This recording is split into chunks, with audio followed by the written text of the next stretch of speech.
सा बोली, सबसे न्यारी सबसे प्यारी तुर्की ब्राह्मण टोली।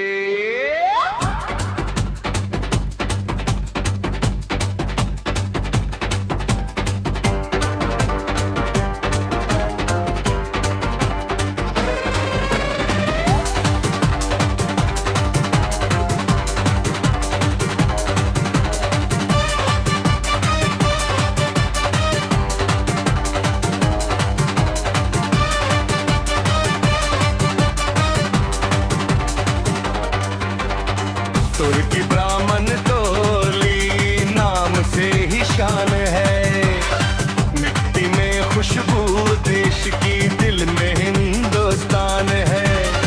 गली गली गूंजे अपना मीठा सा बोली, सबसे न्यारी सबसे प्यारी तुर्की ब्राह्मण टोली।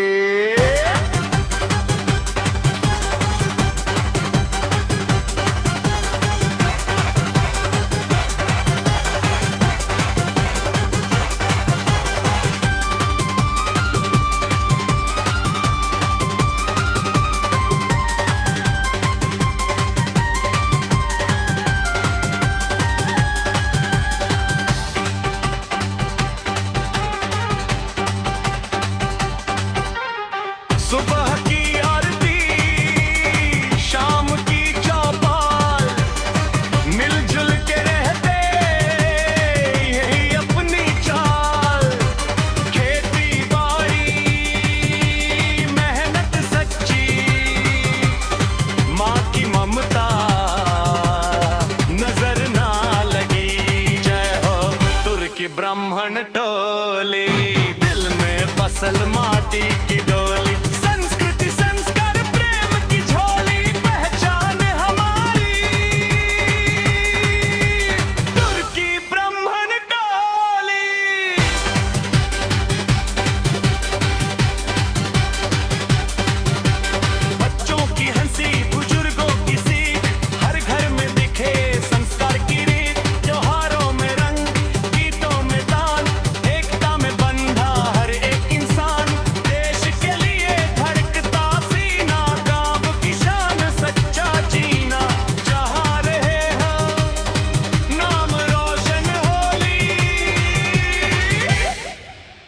तुर्की ब्राह्मण